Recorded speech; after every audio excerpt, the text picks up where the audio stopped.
Kita masih belum bisa menemukan sumber sinyal misterius yang diterima sejak tahun 2018. Sinyal ini kita terima setiap 22 menit dan tidak ada yang bisa menjelaskannya. Beberapa ilmuwan bahkan percaya sinyal tersebut berasal dari peradaban lain yang belum pernah kita temui.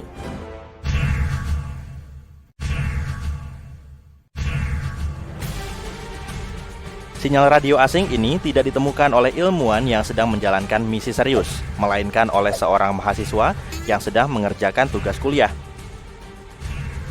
Tyrone O'Doherty, mahasiswa di Curtin University di Australia, menyeleksi data lama dari langit selatan. Dia sedang mencari sinyal radio yang berdenyut aneh. Dia akhirnya menemukan satu sinyal dari tahun 2018 yang tampak menembakkan gelombang radio ke arah bumi. Dengan penuh semangat, Tyrone membagikan temuannya kepada mentornya, astronom radio Natasha Hurley Walker. Dia langsung meneliti sinyal ini, berharap menemukan sesuatu. Namun meskipun telah memeriksa berbagai data frekuensi, mereka menemui jalan buntu. Namun kemudian Natasha melihat sebuah pola. Sinyal tersebut berulang setiap 18 menit. Ini penemuan besar. Namun ketika mereka bersiap untuk mempelajarinya lebih lanjut, pof! Sinyal itu lenyap setelah hanya 3 bulan meninggalkan mereka tanpa hasil. Tidak menyerah, Natasha dan timnya mengamati langit lagi, berusaha mencari petunjuk. Berbulan-bulan berlalu, tapi tidak ada hasil. Mereka sudah siap untuk menyerah, tapi tiba-tiba sebuah sinyal baru muncul. Yang satu ini terus berdenyut selama 5 menit, lalu menghilang, dan kemudian muncul kembali tepat 22 menit kemudian. Pertanyaan utamanya adalah, apakah sinyal itu terkait dengan sinyal yang berkedip setiap 18 menit? Untuk mengetahuinya, Natasha memeriksa kembali data radio lama dari wilayah itu. Saat menggali lebih dalam, mereka menyadari bahwa sinyal-sinyal tersebut bukanlah sesuatu yang baru, melainkan telah memancar ke arah bumi selama 35 tahun. Pada tahun 1988, teleskop-teleskop India dan Amerika pernah menangkap sinyal-sinyal itu, tapi tertimbun di antara begitu banyak data lainnya. Ini berita besar bagi para penjelajah antariksa, karena berarti kini mereka bisa menghitung seberapa jauh objek misterius ini. Setelah melakukan perhitungan, mereka menemukan bahwa jaraknya sangat jauh, bahkan dalam skala antariksa, yaitu 15.000 tahun cahaya dari bumi. Satu-satunya yang tersisa untuk diungkap adalah apa sebenarnya objek ini. Walker dan timnya mulai membandingkannya dengan semua objek pemancar sinyal radio yang diketahui di luar sana. Namun sumbernya masih menjadi misteri. Sinyal-sinyal itu masih muncul setiap 22 menit di layar NASA dan selalu diakhiri dengan pesan match not found yang membuat frustasi. Para ilmuwan menyebutnya J18390. Beberapa menduga sinyal tersebut berasal dari makhluk ekstraterestrial. Mungkin itu adalah sinyal yang ditunggu-tunggu oleh SETI atau Search for Extraterrestrial Intelligence. Proyek ini telah berjalan selama lebih dari 50 tahun, mencoba menemukan bukti kehidupan di luar bumi. Mereka juga memindai langit untuk mencari gelombang radio, denyut laser, dan sinyal-sinyal misterius lainnya. Jadi, mungkin ini cara bagi makhluk luar angkasa untuk memberitahu lokasi mereka. Meskipun ide tersebut terdengar menarik, kita perlu berhati-hati dalam mengambil kesimpulan. Pertama, kita tidak memiliki bukti yang kuat. Sebelum ada bukti konkret, itu hanyalah spekulasi. Selain itu, ada penjelasan lain yang lebih masuk akal. Kemungkinan besar itu berasal dari fenomena alam dan ada beberapa teori untuk menjelaskannya. Yang pertama adalah teori pulsar. Bayangkan sebuah bintang sangat besar di luar angkasa, jauh lebih besar dibanding matahari. Terkadang bintang-bintang besar ini mengakhiri perjalanan hidupnya dalam peristiwa spektakuler yang disebut supernova. Ketika hal ini terjadi, inti bintang akan runtuh dan menjadi sangat padat, seakan-akan sedang memadatkan seluruh isi bintang ke dalam ruang yang sangat kecil. Inti yang sangat padat dan kecil itu disebut bintang neutron. Sebagian dari bintang-bintang neutron ini sangat istimewa. Kita menyebutnya pulsar. Dinamai demikian karena tampak berdenyut dengan energi, seperti mercusuar angkasa. Pulsar-pulsar ini memiliki medan magnet yang sangat kuat, jauh lebih kuat daripada yang ada di bumi. Mereka seperti magnet yang sangat besar di antariksa. Karena itu, pulsar memancarkan energi. Pulsar juga berputar sangat cepat, sehingga pancaran energi ini tampak berdenyut saat berputar. Nah, sinyal aneh yang terdeteksi tadi tampaknya memiliki kemiripan dengan pulsar, tapi tidak sepenuhnya. Pulsar biasanya memiliki umur yang bisa diprediksi dan melambat seiring waktu, dan akhirnya berhenti memancarkan sinyal radio. Sebaliknya, sinyal misterius yang ditemukan ini cukup awet dan berkedip lebih lama dari pulsar biasanya. Oke, mungkin ini bukan pulsar biasa, atau malah sama sekali bukan pulsar. Lalu ada juga teori magnetar. Magnetar adalah tipe lain dari bintang neutron. Magnetar seperti pulsar versi super, dengan medan magnet yang lebih kuat dan periode denyut yang lebih lama. Mungkin inilah yang menyebabkan sinyal tadi sangat kuat. Namun ketika mengkategorikan data, sinyal tersebut ternyata juga tidak cocok dengan getaran magnetar. Magnetar tidak hanya memancarkan gelombang radio, tapi juga sinar X yang sangat kuat karena sangat energetik. Sedangkan sinyal yang kita terima hanya memancarkan gelombang radio. Jadi, itu bukan pulsar maupun magnetar. Perilaku sinyal itu sangat aneh dan menunjukkan sumber yang tidak alami. Artinya, mungkin ada sesuatu di alam semesta yang belum dijelajahi sepenuhnya oleh para ilmuwan. Dan ada sebuah objek ruang angkasa yang belum banyak kita ketahui. Teori terakhir adalah apa yang disebut pulsar katai. Banyak sekali istilahnya, aku sampai pusing. Pulsar katai seperti bintang yang berkedip-kedip dengan kilatan cahaya, mirip seperti pulsar, tapi butuh waktu lebih lama untuk setiap kedipan.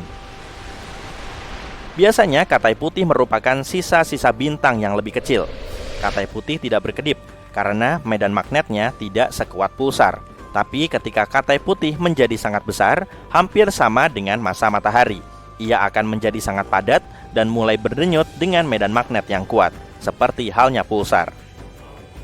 Katai putih memiliki keunikan yang menarik, yaitu terdiri dari elektron, bukan neutron seperti pulsar. Ketika elektron-elektron bermuatan ini mulai terpapar medan magnet, mereka akan memancarkan kilatan cahaya secara periodik, yang terjadi setiap 100 sampai 1000 detik. Seperti yang kamu ingat, sinyal tadi berdenyut tiap 22 menit, atau 1320 detik. Sedikit lebih lama dari pulsar katai putih pada umumnya, tapi lebih mendekati kebenaran. Sejauh ini penjelasan ini yang paling masuk akal. Tapi teori ini pun belum sepenuhnya terkonfirmasi. Kondisi ini menunjukkan betapa banyak hal di alam semesta yang masih belum kita tahu. Kita ambil contoh, semburan radio cepat atau FRB. Ini jenis sinyal misterius lainnya yang pernah terdeteksi. FRB layaknya semburan energi yang cepat dan intens dalam bentuk gelombang radio. Energi yang dimilikinya sangat besar.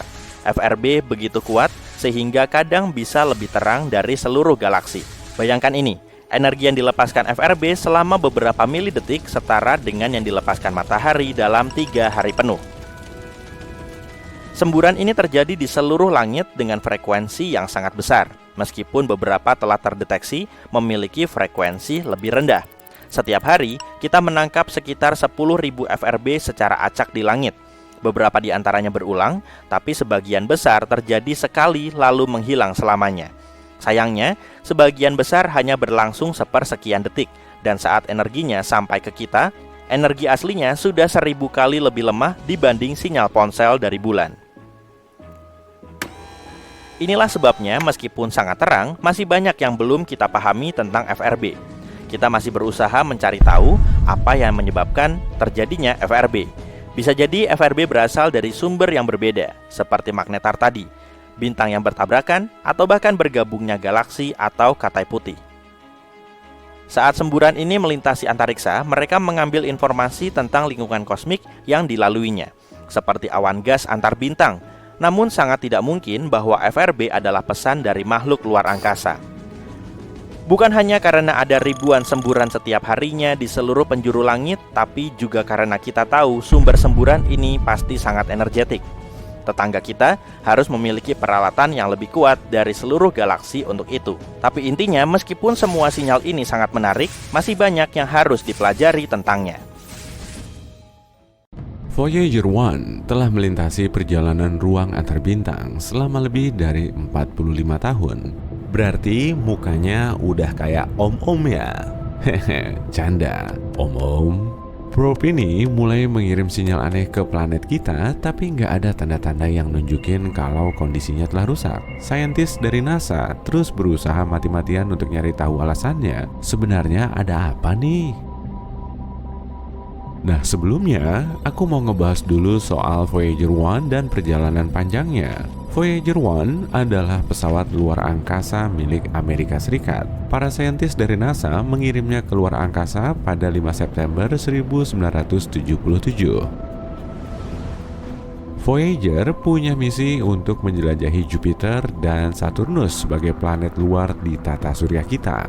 Awalnya, para saintis mengasumsikan misi ini akan memakan waktu selama 5 tahun. Haha, 5 tahun? Ternyata, probe ini bisa melampaui ekspektasi mereka. Nggak cuma menyelesaikan misinya, Voyager juga bisa berfungsi lebih lama dari estimasi awal. Voyager 1 telah menjelajah di luar angkasa selama lebih dari 45 tahun. Peran Voyager 1 di dunia sains sangatlah besar. Probe ini berhasil mengirim banyak foto Jupiter dan Saturnus ke pengamat di bumi. Kita juga bisa melihatnya sendiri di situs web NASA. Berkat Voyager 1, para saintis bisa nemu beberapa satelit baru Jupiter dan sistem cincinnya yang belum diketahui. Kita juga bisa tahu, bintik merah Jupiter yang terkenal itu ternyata adalah badai raksasa kuat. Setelah meninggalkan orbit Neptunus, Voyager juga mengirimkan banyak data penting mengenai plasma antar bintang. Jadi, Voyager 1 telah memperlihatkan peran pentingnya kepada para saintis. Probe ini kemudian melanjutkan perjalanannya menuju sabuk Kuiper dan heliosfer. Sabuk Kuiper adalah cincin objek es yang membentang di sepanjang Neptunus hingga sekitar 50 satuan astronomi dari matahari. Sabuk ini agak mirip dengan sabuk asteroid, tapi 20 kali lebih lebar dan 100 kali lebih berat. Sedangkan heliosfer adalah area di sekitar matahari yang tekanan angin suryanya seimbang dengan tekanan gas antar bintang. Kamu mulai bingung ya? Hehe, kedengarannya memang agak rumit, tapi data ini sangat membantu kita dalam memahami alam semesta secara keseluruhan. Jadi, inilah tugas terakhir Voyager, memberitahu kita lebih lanjut tentang ruang antar bintang. Probe ini telah mengirim lebih dari 60 frame mosaik tata surya dari jarak lebih dari 6,5 miliar kilometer dari bumi. Para saintis menggunakan frame ini untuk membuat gambar berwarna dengan ukuran besar yang diberi nama pale blue dot atau titik biru pucat. Kira-kira ini titik apa ya? Oh, ternyata bumi kita. Jadi, begitulah rupa bumi kita dari sudut pandang Voyager. Foto ini mampu nunjukin kalau kita sangat kecil dan planet kita sangat rapuh. Voyager 1 juga punya misi lain yang lebih penting, yaitu memberitahu peradaban lain tentang manusia di bumi. Kamu pernah dengar soal piringan emas Voyager yang terkenal itu kan? Piringan emas ini berisi banyak file audio dan video yang terdiri dari beberapa bagian.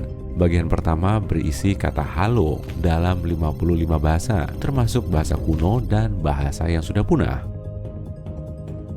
Hampir 80% dari rekaman ini berisi banyak jenis karya musik, misalnya musik klasik karya Bach, Beethoven, Mozart, Stravinsky, musik rakyat dari berbagai negara dan era, hingga blues seperti lagu-lagu terkenal karya Louis Armstrong dan Chuck Berry. 20% sisanya berupa rekaman suara manusia, alam, hewan, dan 116 foto yang dikodekan menjadi sinyal audio. Ada juga rekaman pidato Kurt Waldheim, mantan sekretaris PBB, dan Jimmy Carter, mantan presiden Amerika Serikat yang berisi pesan persahabatan.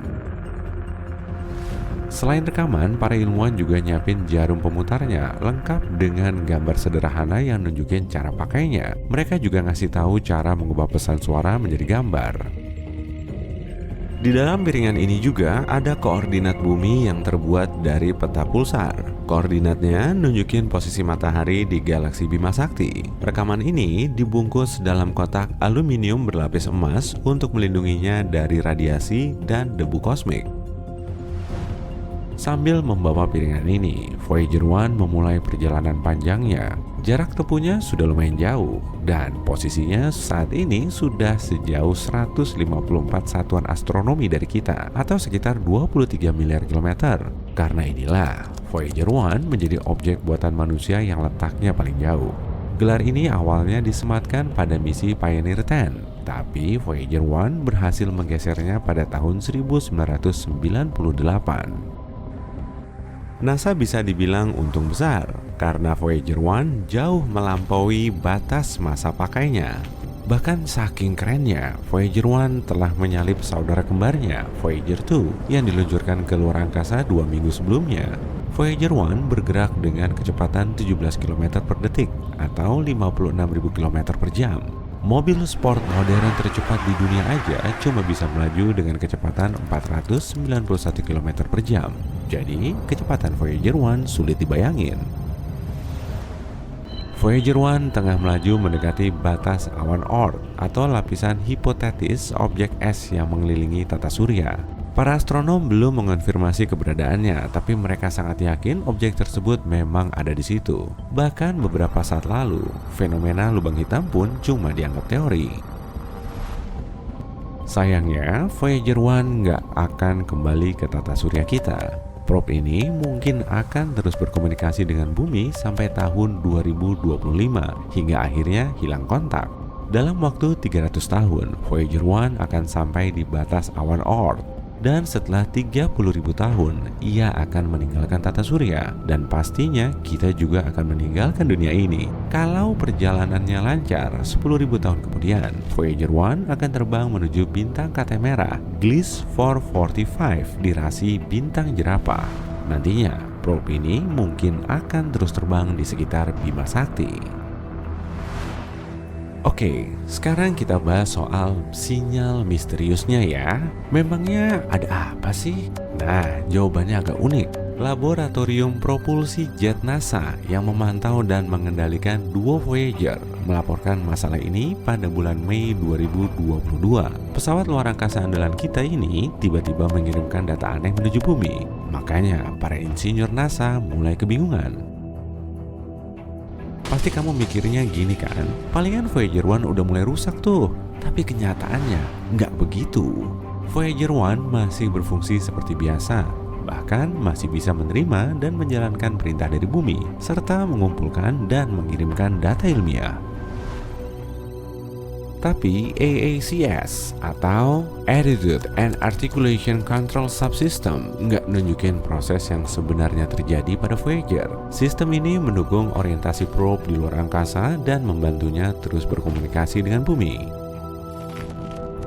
Pada dasarnya, sinyal ini nunjukin kalau orientasi probe di luar angkasa sedang kacau. Tapi menurut klaim para saintis, bukan ini masalahnya. Mereka tahu sumber sinyal antena tetap ada di posisi yang sama, relatif terhadap bumi. Jadi, semuanya sudah sesuai dengan rencana.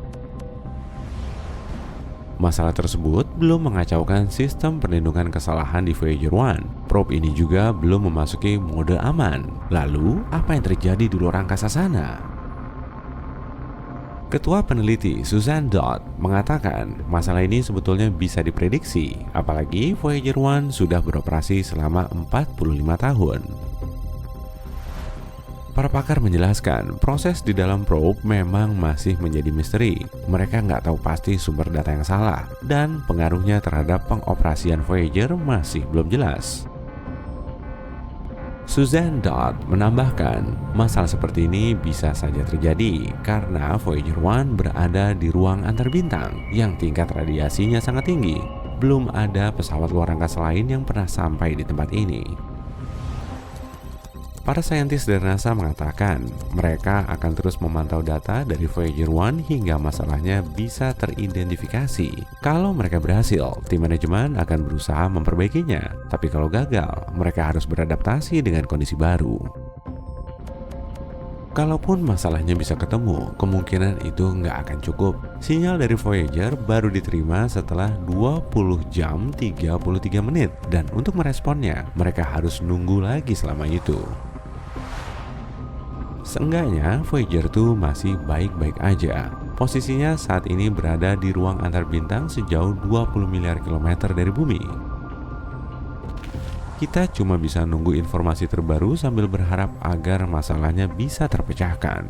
Tapi berapa lama lagi Voyager 1 bisa bertahan? Seberapa mungkin probe ini akan sampai di batas awan Oort dalam 300 tahun? Menurutmu gimana? Share pendapatmu di kolom komentar ya.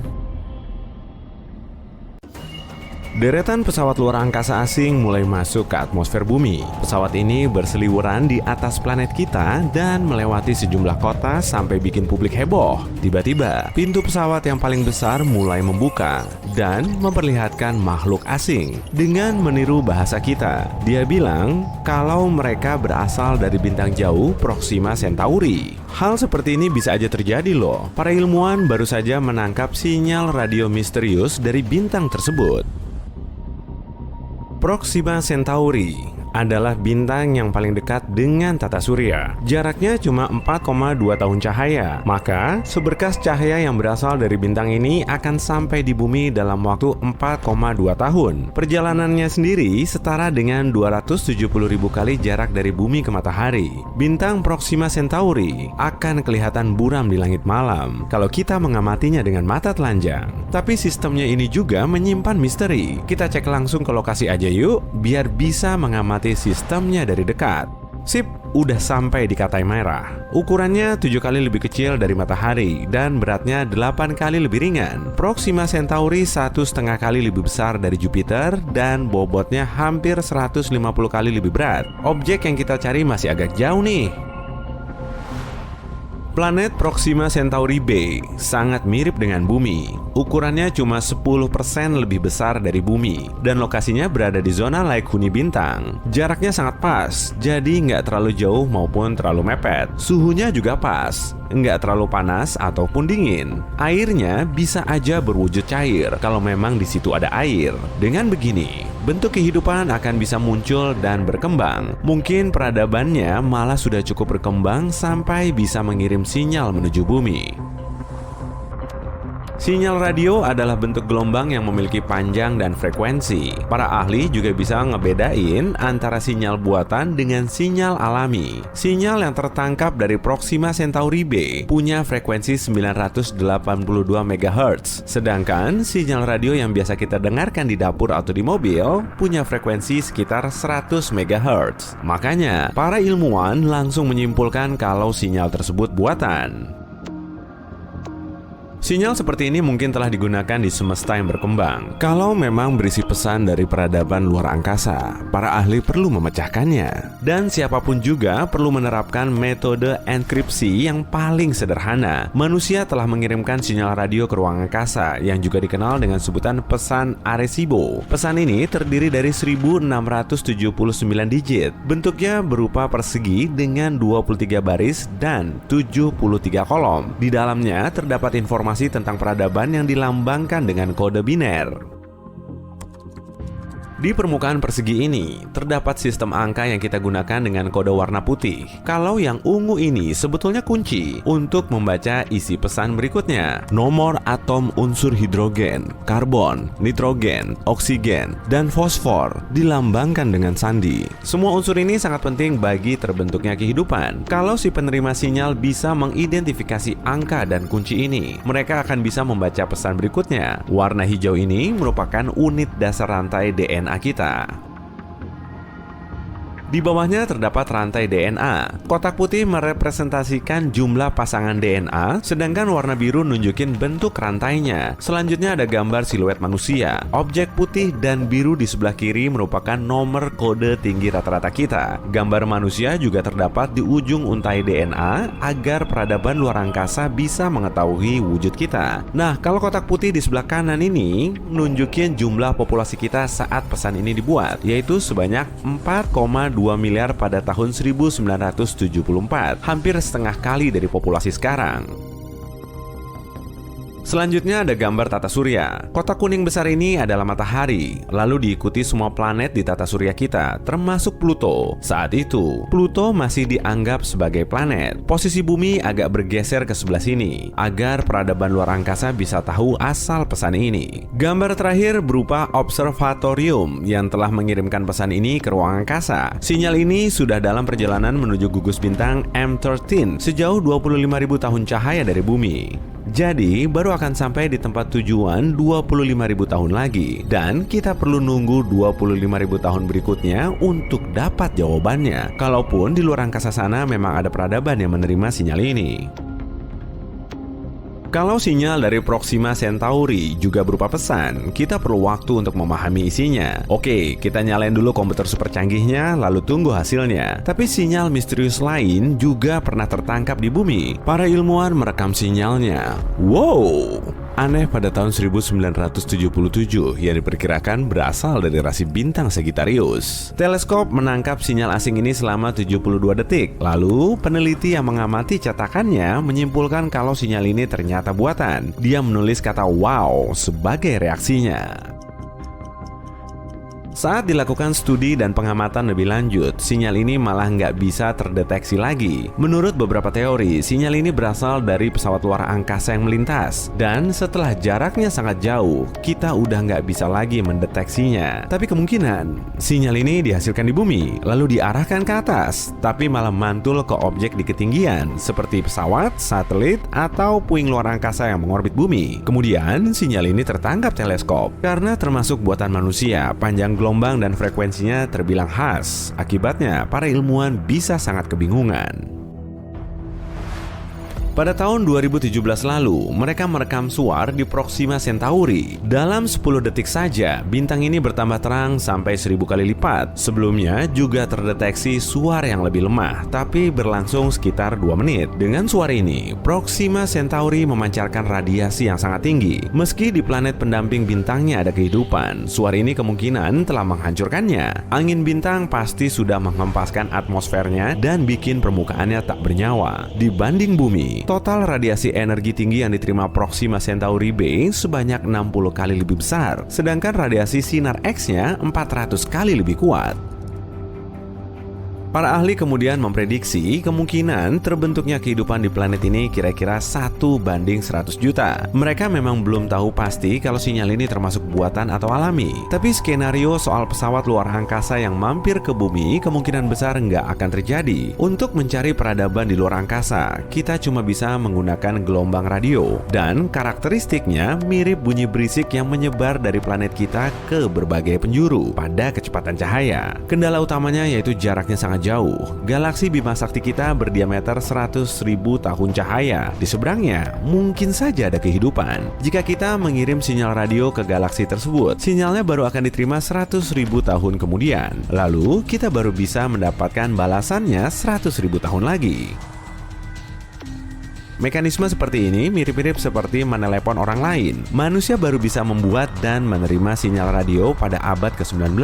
Kalau perkembangan peradaban di Bima Sakti sama seperti di bumi, mereka tentu punya radio. Tapi kita baru akan mendapat sinyal mereka ribuan tahun kemudian. Selain itu, suara radio dari planet kita mulai hilang. Saat ini, kita menggunakan teknologi Bluetooth, serat optik, dan TV kabel. Jadi, sekitar 100 tahun lagi, sinyal kita nggak akan terdeteksi lagi di semesta lain.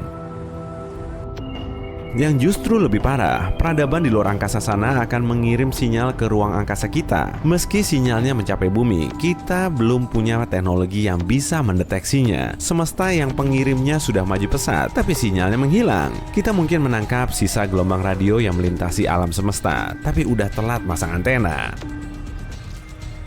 Ada sekitar 2 triliun galaksi di alam semesta kita, masing-masing terdiri dari miliaran hingga triliunan bintang yang serupa dengan matahari. Dan mungkin di sekelilingnya terdapat satu planet yang juga mirip dengan bumi. Mungkin nggak sih kalau di luar sana ada kehidupan? Jangan-jangan peradaban ini juga lagi mengamati teleskopnya sambil berupaya menangkap sinyal radio dari planet tak dikenal, sama seperti kita.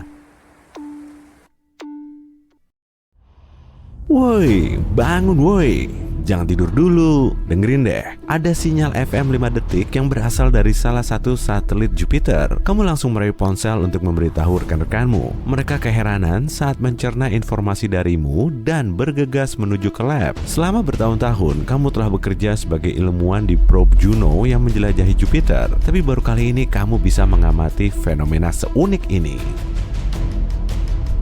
Ganymede merupakan satelit terbesar Jupiter sekaligus yang terjumbo di seantero tata surya kita. Kalau saja nggak ngorbit Jupiter, statusnya akan berubah menjadi planet. Malahan, ukurannya lebih besar dari Merkurius dan Pluto. Tapi uniknya, Ganymede punya medan magnet. Umurnya sudah 4,5 miliar tahun, atau kurang lebih setua Jupiter. Untuk mengorbit planetnya, Ganymede perlu waktu selama 7 hari di bumi. Semua rekanmu sudah mengerumuni laboratorium dan gak sabar ingin menyaksikan rekaman sinyal yang berasal dari luar angkasa itu. Mereka juga ikut menerka-nerka, mencoba mencari tahu sumbernya. Sekitar 40% permukaan Ganymede gelap dan diselimuti banyak kawah, tapi 60% sisanya terang. Di situ terdapat formasi geologi yang mungkin disebabkan oleh aktivitas tektonik atau pelepasan air dari bawah permukaannya.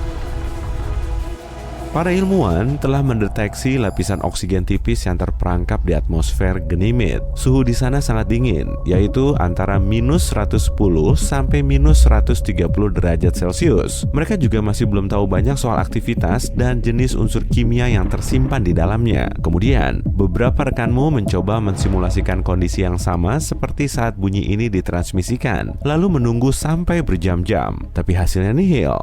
Mungkin tadi cuma kebetulan. Kamu langsung menuju sistem kontrol untuk mengaktifkan wahana antariksa Juno. Misi ini bertujuan untuk mengamati gravitasi, medan magnet, atmosfer, dan evolusi Jupiter. Beberapa bukti juga telah menunjukkan kalau satelit terbesar Jupiter ini mengalami evolusi. Di sekitarnya terdapat medan magnet yang sering memicu terjadinya aurora. Gas benderang ini menghiasi kutub utara dan selatan Ganymede. Kalaupun ada tanda-tanda kehidupan, lokasinya kemungkinan besar ada di dasar lautnya yang sangat asin. Selama bertahun-tahun, para ilmuwan mengira kalau matahari menjadi komponen utama bentuk kehidupan. Tapi sekarang kita tahu, jauh di dasar laut juga ada organisme. Bahkan, mereka bisa bertahan hidup meski tanpa sinar matahari. Lautan di bumi menyimpan banyak organisme aneh dengan segala rupa dan bentuknya. Lili laut hidup di kedalaman 3000 meter di bawah laut. Penampilannya memang mirip dengan bunga lili, tapi organisme ini bukan termasuk tumbuhan, melainkan hewan. Jangan salah dulu, bagian tubuh yang mirip batang dan daun ini sebetulnya punya ujung saraf untuk mendeteksi makanan di sekitar. Hiu goblin termasuk hiu teraneh yang ada di dasar laut. Panjang tubuhnya bisa sampai 3,5 meter dan moncongnya kelihatan sangat unik. Ada juga anglerfish. Sungut di kepalanya bisa berpendar untuk menarik mangsa dan mencari jalan di dasar laut yang gelap. Mungkin mirip-mirip kayak senter alami yang nggak perlu baterai baru ya. Senter alami ini cuma ada di kepala anglerfish betina. Hewan laut lain yang berpenampilan nyeleneh, misalnya bluefish. Habitatnya ada di Samudra Atlantik, Pasifik, dan Hindia. Tepatnya berada 2.700 meter di bawah permukaan laut. Oke lah, kembali ke misimu tadi sebagai ilmuwan. Meski kamu sudah mewanti-wanti rekanmu untuk tutup mulut soal bunyi aneh tadi, media tetap bisa mengendusnya lalu menjadikannya sebagai topik perbincangan yang hangat. Sejumlah kantor berita mulai menghubungimu untuk melakukan wawancara. Mereka ingin tahu soal terobosanmu untuk membuktikan kalau di luar angkasa sana memang ada kehidupan. Tak lama kemudian, kamu datang ke stasiun berita itu untuk memaparkan hasil penemuanmu. Beribu pasang mata di dalam studio mengamati gerak-gerikmu. Para kru berlarian untuk melakukan pengecekan terakhir sebelum acaranya dimulai. Make-up artismu tinggal merapikan penampilanmu dan si pengarah suara memintamu untuk mengecek lagi mikrofonnya. Para produser duduk di kursi depan. Kemudian lampu terang mulai dinyalakan. Dalam hitungan 3, 2, 1. si pembawa acara memperkenalkanmu ke para penonton. Kemudian, kamu diminta untuk menjelaskan soal bunyi yang kamu dengar. Lalu, kamu mulai memaparkan soal probe antariksa Juno yang mengitari Jupiter. Setelah mengajukan beberapa pertanyaan lain, si pembawa acara akhirnya memberimu pertanyaan yang paling menggelitik. Mungkin nggak sih kalau suara misterius itu berasal dari peradaban lain? Semua penonton seketika terdiam, tapi kamu cuma bisa duduk terpaku karena bingung harus jawab apa. Di dasar laut masih ada kehidupan loh. Meski tekanannya 1000 kali lebih kuat daripada permukaan laut, alga yang notabene merupakan makanan bagi para hewan laut nggak termasuk dalam menu pilihan para hewan laut dalam, karena di bawah sana sangat minim cahaya matahari. Banyak penghuni bawah laut harus mengasup sisa makanan yang tenggelam. Suhu dingin dan tekanan kuat juga telah mengubah struktur sel di dalam tubuhnya, membuatnya lebih tahan banting dari ikan pada umumnya. Bakteri punya caranya sendiri untuk bertahan hidup. Penelitian menunjukkan organisme ini mengasup gas dan bahan kimia seperti sulfur dan karbon dioksida, metana, dan hidrogen terlepas saat lempeng tektonik saling bergesekan. Sejumlah bakteri juga mengasup gas tersebut. Tardigrade atau beruang laut termasuk hewan mikroskopis yang bisa bertahan hidup dalam kondisi ekstrim. Habitatnya ada di gunung berapi, gletser beku, dan bahkan di luar angkasa. Nah, bisa jadi di Ganymede juga ada tanda-tanda kehidupan. Saat kamu memaparkan teorimu, para penonton mendengarkan dengan hikmat. Kamu juga menambahkan kalau kamu belum yakin soal asal-muasal suara unik tadi. Bisa jadi itu dihasilkan peradaban lain, atau mungkin cuma fenomena alam biasa. Tapi bukan berarti di dasar lautan Ganymede nggak mungkin ada organisme aneh dan unik. Bisa aja kan kalau di dalamnya juga ada monster legendaris seperti Kraken atau Leviathan. Atau mungkin ada ikan berkepala dua yang bisa berpendar, ikan bertentakel dan bersirip jumbo, kepiting raksasa.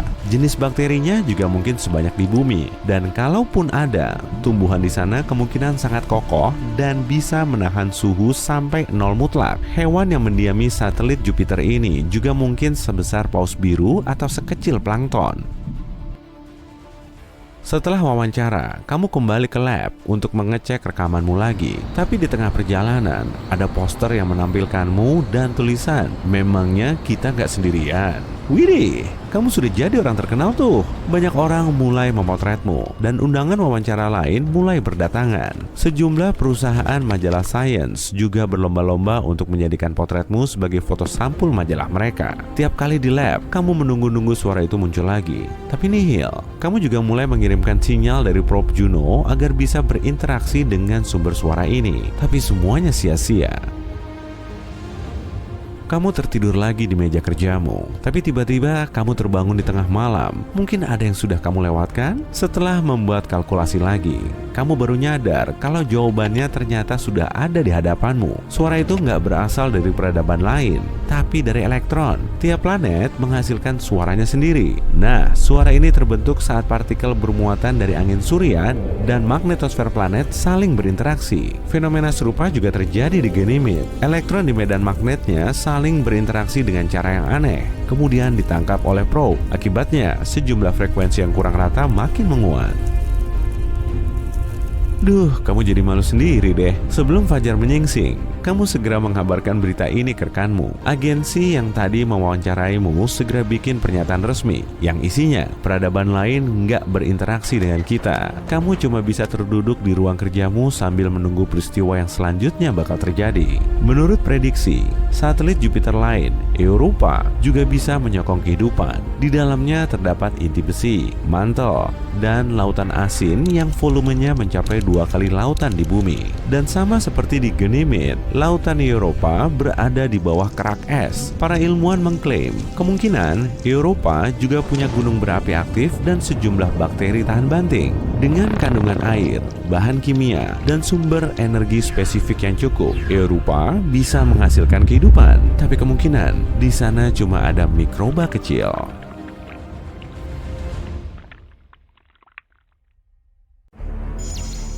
Bunyi aneh tidak biasa yang entah dari mana datangnya menyebar di seluruh galaksi kita, terus berulang-ulang dan ini belum pernah kita dengar.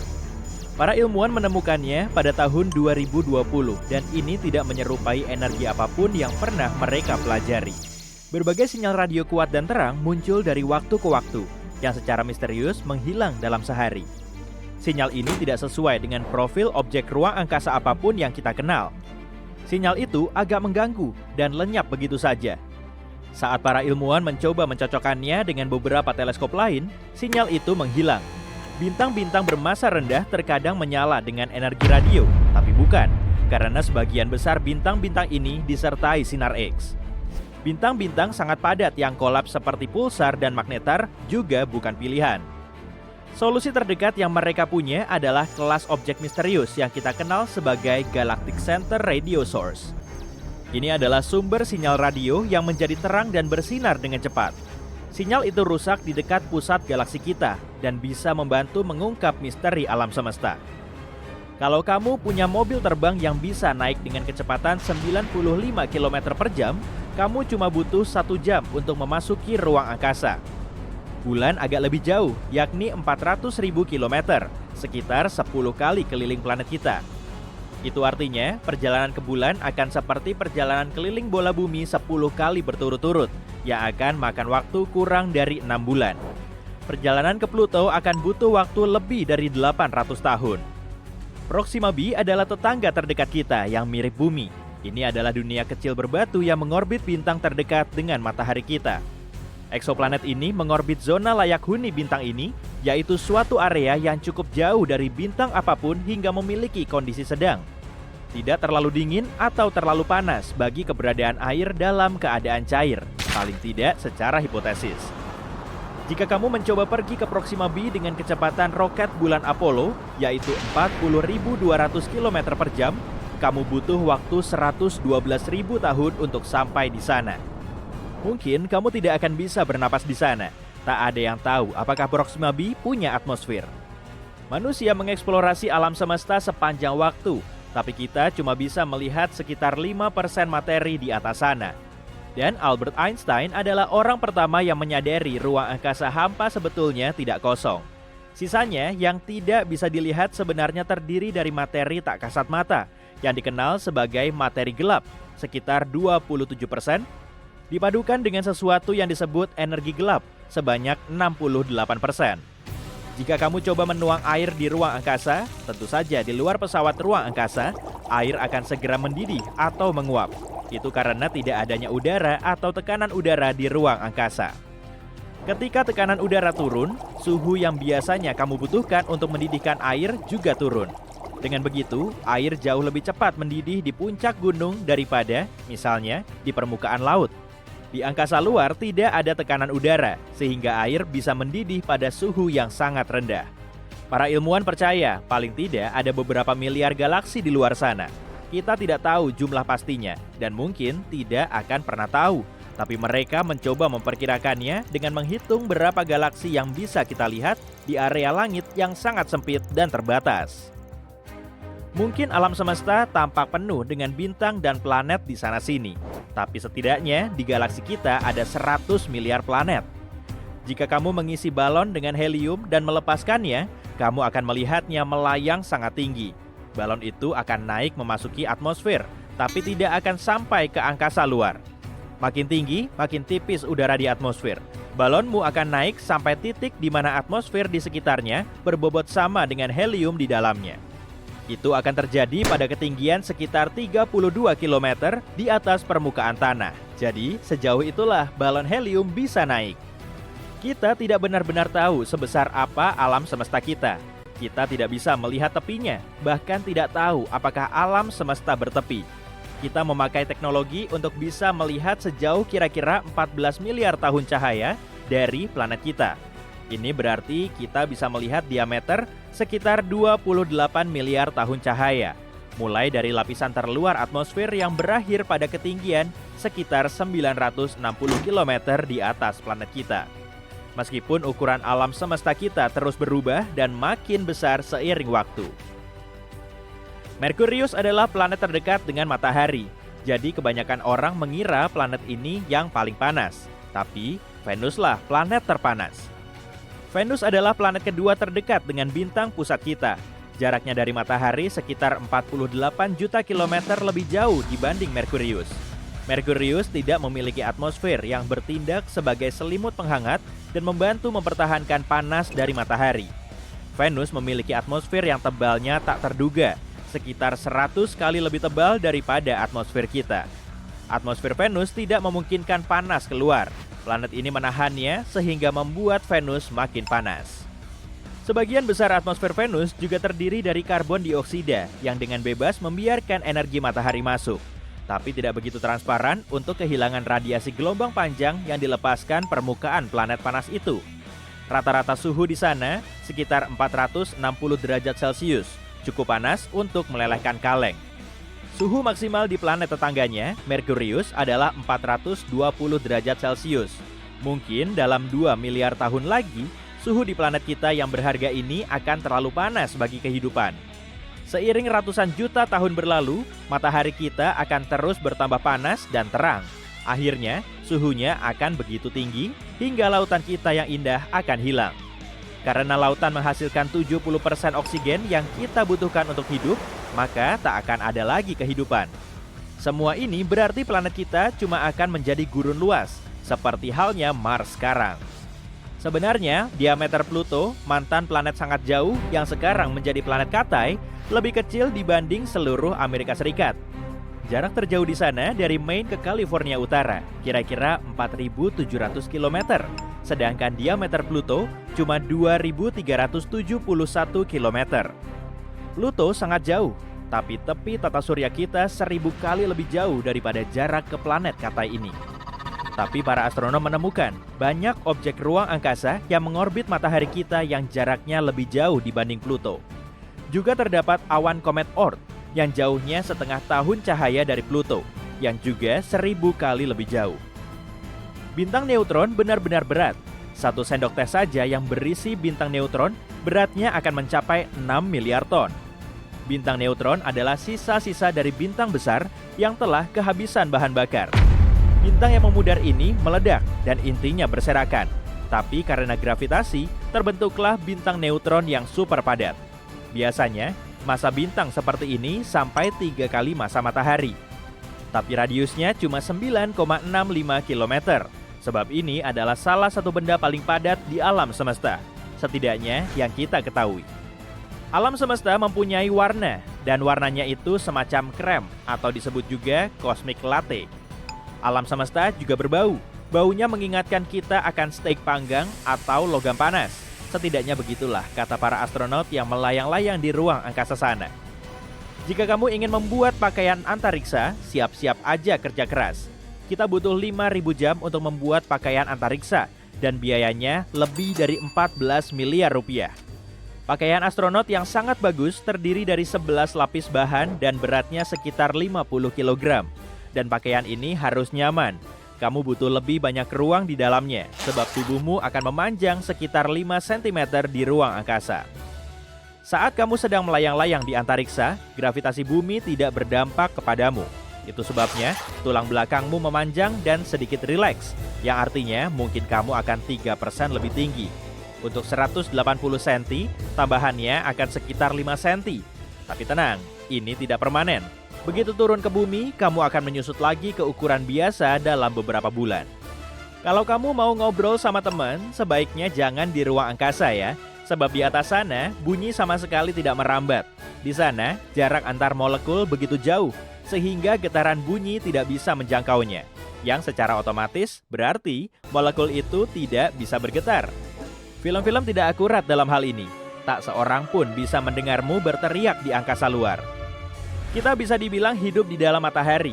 Matahari bukan saja bola cahaya panas besar yang lokasinya 150 juta kilometer dari kita. Atmosfer luarnya jauh lebih luas lagi. Atmosfer ini melebar jauh di luar permukaan yang bisa kita lihat. Orbit planet kita melewati atmosfernya yang sangat tipis. Buktinya adalah ketika semburan angin matahari menghasilkan aurora australis dan borealis. Itu berarti bisa dikatakan kita tinggal di dalam matahari. Bukan cuma kita, planet-planet lain juga, termasuk Neptunus yang jauh. Heliosfer, yaitu atmosfer terluar matahari, membentang sampai sekitar 16 miliar kilometer. Pada tahun 70-an, kita menerima sinyal radio yang berlangsung lebih dari 1 menit dan sampai hari ini tidak tahu apa itu atau dari mana asalnya. Tapi sekarang, sebuah teori baru telah muncul. Mungkinkah misteri itu akhirnya terpecahkan? Pada tahun 1977, pukul 23:16, sebuah teleskop di Ohio menangkap sesuatu yang sangat tidak biasa di angkasa. Itu adalah sinyal radio yang sangat pendek, hanya 72 detik. Sinyal itu begitu kuat dan aneh sehingga ilmuwan yang menemukannya menulis "wow" dengan tinta merah di sebelahnya. Itulah mengapa sinyal itu disebut sinyal wow. Di ruang angkasa, gas hidrogen terkadang melepaskan gelombang radio sejenis radiasi elektromagnetik. Gelombang radio ini memancar pada frekuensi tertentu yang merupakan ciri khas gas hidrogen. Hal ini membantu kita untuk menemukan, mengidentifikasi, dan mempelajarinya. Berkat hal ini, kita bisa mengetahui kalau frekuensi sinyal wow berasal dari tempat yang sama dengan gas ini. Tapi sepertinya itu tidak banyak membantu karena kita masih belum tahu apa yang memancarkannya. Yang lebih aneh lagi, sinyal itu hanya terjadi sekali. Meskipun kita berusaha keras untuk mendengarnya lagi, kita tidak pernah berhasil. Dan tanpa sinyal yang berulang, mustahil untuk mengetahui apa itu. Bahkan sulit bagi kita untuk mendapatkan lokasi yang tepat karena sinyalnya hanya sebentar. Setelah jarak tertentu, sangat sulit untuk mengetahui dari mana sinyal radio yang berbeda berasal. Dan dari situlah teori-teori itu dimulai. Frekuensi yang digunakan oleh sinyal wow adalah frekuensi khusus, tidak ramai dengan banyak sinyal lainnya. Ini seperti menemukan tempat yang tenang di ruangan yang bising, karena tidak ada banyak gangguan atau kebisingan. Kalau kamu mengirim sinyal pada frekuensi ini sangat jauh, sinyal tidak akan hilang atau terdistorsi. Itu aneh sih, karena itu berarti bahwa tempat itu mungkin tempat yang sempurna untuk mengirim pesan jika kita ingin berkomunikasi dengan makhluk luar angkasa di luar sana. Jadi, mungkinkah mereka mencoba menghubungi kita? Ini adalah kemungkinan ilmiah yang nyata, tidak ada yang tahu pasti apa yang menyebabkan sinyal wow, tapi jika itu berasal dari makhluk luar angkasa, mereka pasti berkomunikasi tidak seperti kita. Sinyal itu tidak terlihat seperti pesan yang disengaja. Dan anehnya, itu hanya terjadi sekali. Kalau memang makhluk hijau kecil yang mencoba menghubungi kita, aneh kan kalau mereka hanya mencoba sekali? Tapi untuk berjaga-jaga pada tahun 2012, pada ulang tahun ke-35 sinyal wow, kita memutuskan untuk mengirimkan sejumlah pesan ke bintang-bintang tertentu.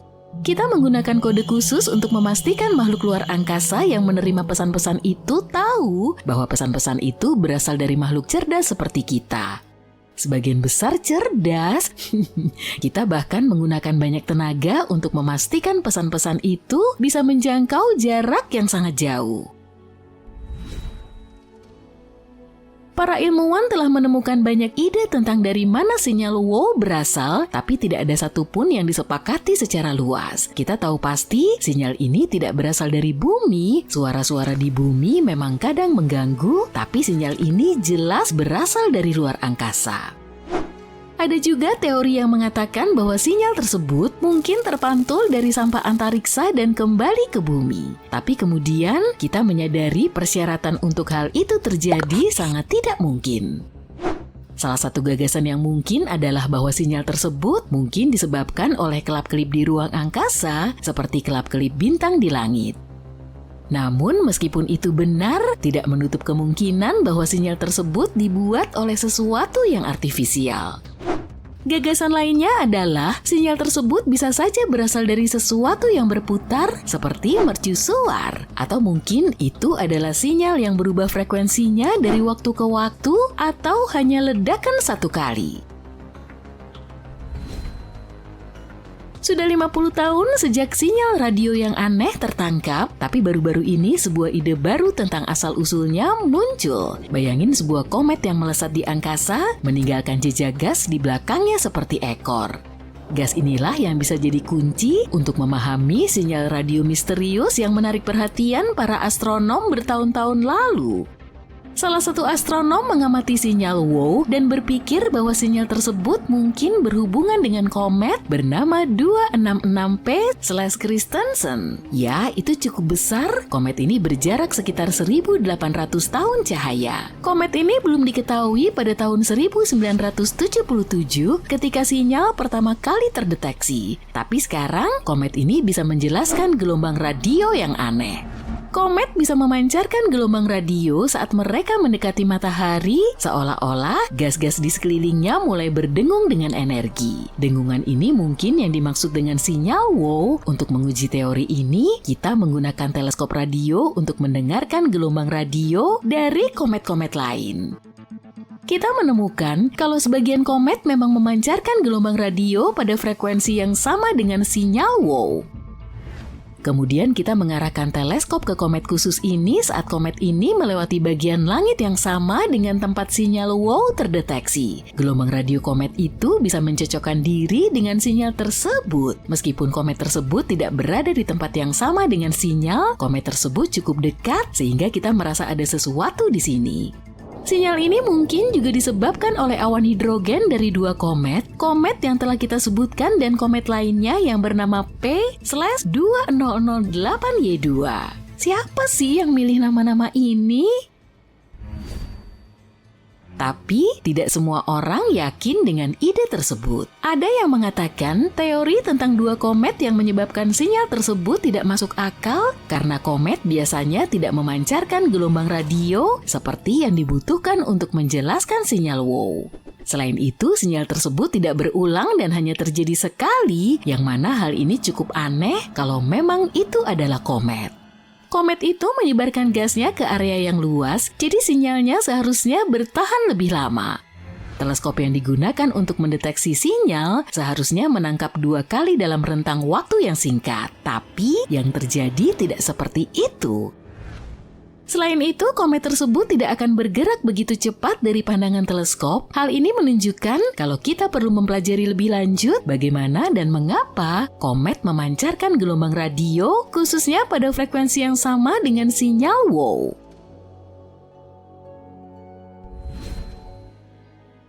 Ada banyak sinyal misterius dan menarik di luar angkasa. Sebagian besar berasal dari peristiwa alam, seperti sesuatu yang disebut semburan radio cepat. Semburan energi ini sangat kuat dan terjadi di seluruh langit, tetapi asal-usulnya masih belum jelas. Semburan ini hanya berlangsung selama sepersekian detik, mungkin teleskop hanya menangkap sebagian dari salah satu semburan tersebut. Ada juga sinyal aneh yang kita terima sejak 2018. Sinyal yang satu ini sebenarnya berulang setiap 22 menit. Tapi meskipun kita sudah berusaha keras, kita tidak tahu dari mana asalnya. Sinyal ini dimulai sejak tahun 1988 dan kita telah menyelidiki misteri ini selama 36 tahun. Setidaknya kita sudah mengetahui jarak objek misterius yang mengirimkan sinyal, yaitu 15.000 tahun cahaya.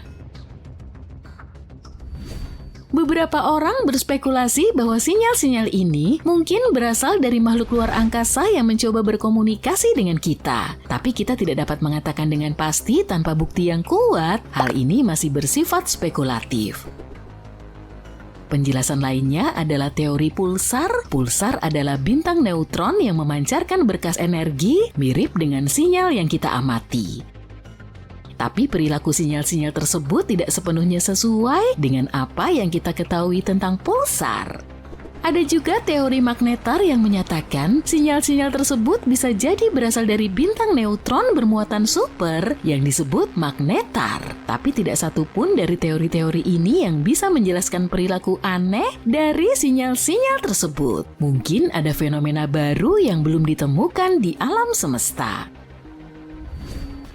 Jadi meskipun komet adalah sebuah kemungkinan, masih banyak pertanyaan yang belum terjawab tentang sinyal WOW. Kita tidak tahu apa penyebabnya dan kita mungkin tidak akan pernah tahu. Kita bahkan tidak tahu apakah sinyal itu berasal dari luar angkasa atau dari suatu tempat di dalam tata surya. Bagaimanapun, meskipun sinyal WOW memiliki penyebab alamiah, bukan berarti kehidupan di luar bumi tidak ada. Studi yang membahas tentang hal ini juga membahas bintang mirip matahari yang bisa jadi tempat yang tepat untuk mencari tanda-tanda teknologi dari luar angkasa. Ada 14 bintang yang mirip dengan matahari di luar angkasa meskipun kita belum bisa memastikan kecerlangannya. Hal ini membuka kemungkinan yang menarik untuk mencari tanda-tanda peradaban maju di luar bumi.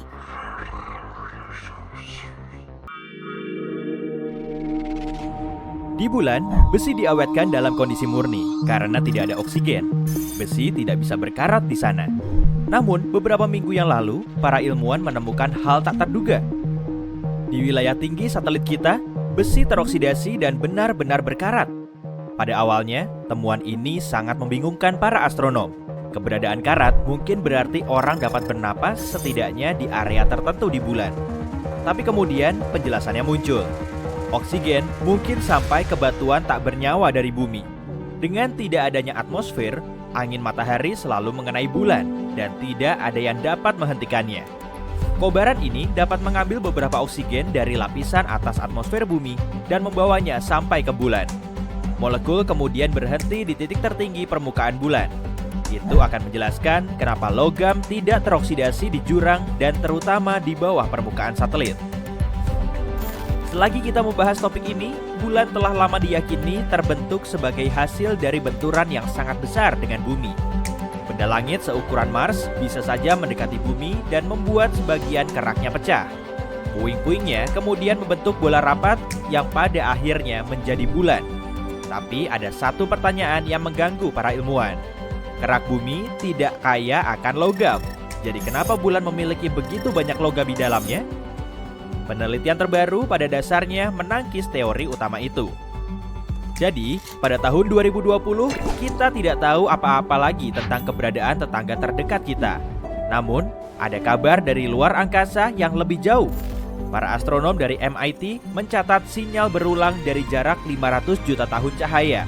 Sinyal itu disebut Fast Radio Burst atau FRB dan biasanya merupakan peristiwa tunggal. Tidak ada yang tahu apa sumbernya.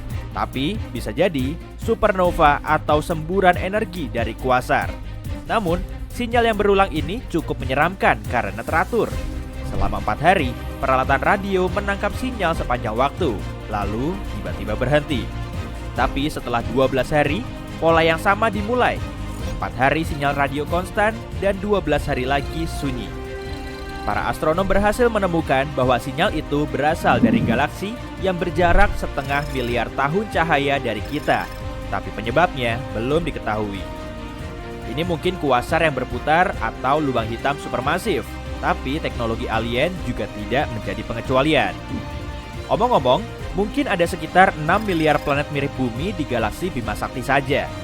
Data terbaru menunjukkan bahwa setiap bintang kelima yang mirip matahari dapat memiliki setidaknya 1 planet di zona layak huni. Dan bukan sembarang planet. Ingat, planet itu memiliki inti dan permukaan berbatu, serta ukurannya sebanding dengan bumi. Berada di dalam zona layak huni bintangnya, planet seperti itu akan memiliki peluang besar untuk menjadi rumah bagi makhluk hidup, setidaknya mikrob. Dan jika ada miliaran planet ini di galaksi kita, bisa dikatakan bahwa setidaknya salah satu dari planet itu tidak hanya dapat dihuni, tapi sudah dihuni. Sekarang, kalikan ini dengan jumlah galaksi di alam semesta. Juga mengingat banyak di antaranya jauh lebih besar dari Bima Sakti. Ini memberi kita miliaran bintang mirip matahari dan planet mirip bumi. Dan beberapa di antaranya pasti lebih mirip bumi. Salah satu planet semacam itu bisa saja lebih dekat dari yang kamu kira. Venus, saudari jahat bumi, mungkin menjadi rumah bagi kehidupan mikroskopis. Meskipun permukaannya sangat panas dan dibasahi hujan asam dari awan karbon dioksida, mungkin ada sesuatu yang hidup di atmosfernya. Para ilmuwan baru-baru ini menemukan jejak gas fosfina yang dapat dihasilkan mikroorganisme.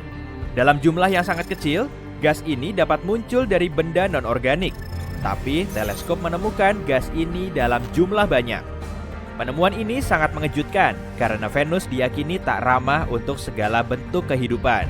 Namun, kini itu mungkin planet pertama selain bumi yang menjadi rumah bagi makhluk hidup. Mikrob penghasil fosfina mungkin hidup di awan asam dan tak butuh oksigen untuk bertahan hidup. Dunia lain yang menjanjikan tiba-tiba ditemukan saat memeriksa data teleskop ruang angkasa lama. Pada tahun 2018, para astronom menganalisis informasi dari teleskop Kepler dan, seperti biasa, mengabaikan bagian-bagian yang menurut mereka tidak relevan. Tapi 2 tahun kemudian, saat mempelajari data lama ini, para ilmuwan menyadari bahwa satu objek salah diidentifikasi.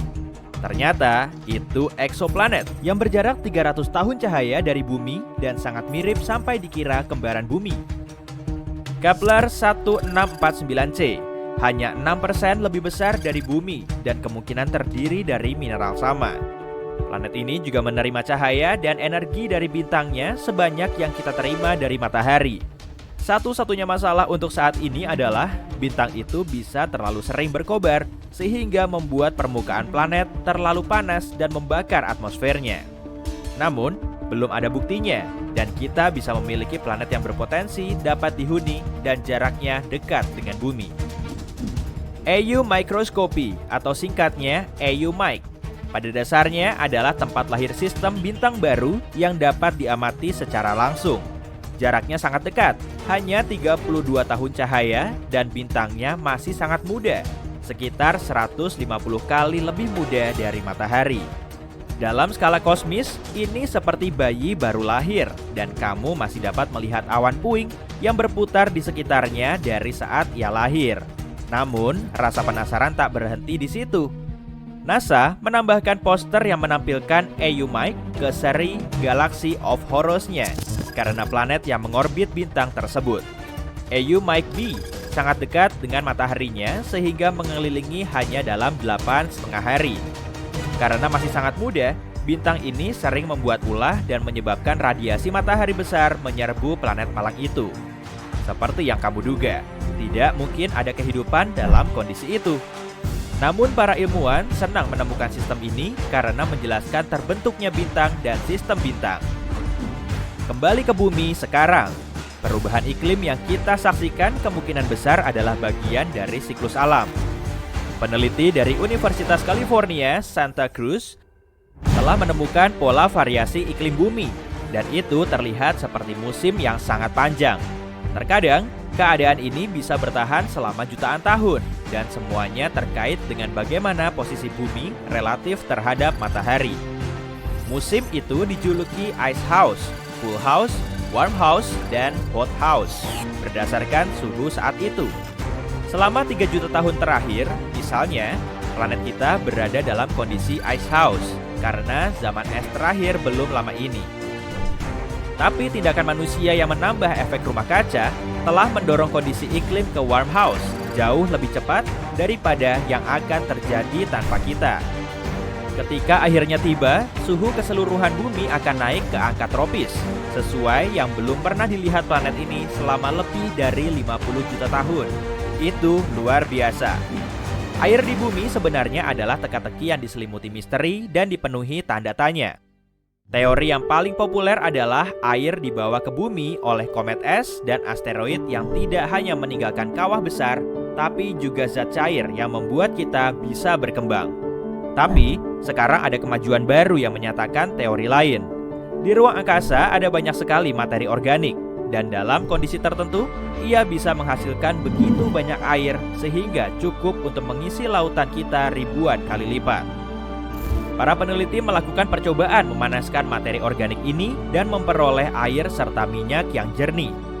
Jika ini dikonfirmasi dalam penelitian selanjutnya, itu bisa berarti minyak muncul di bumi tidak hanya berkat sisa-sisa fosil makhluk hidup, tapi juga dari luar angkasa.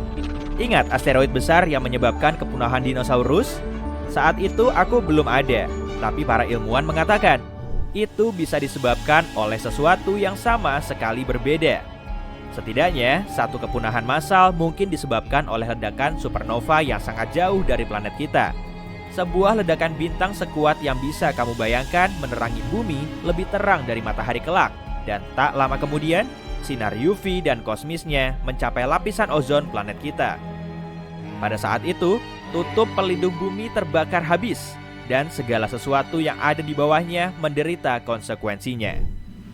Bumi butuh ratusan ribu tahun untuk pulih dari serangan gencar itu, dan jika itu terjadi lagi, dan itu mungkin, kita tidak akan dapat bertahan.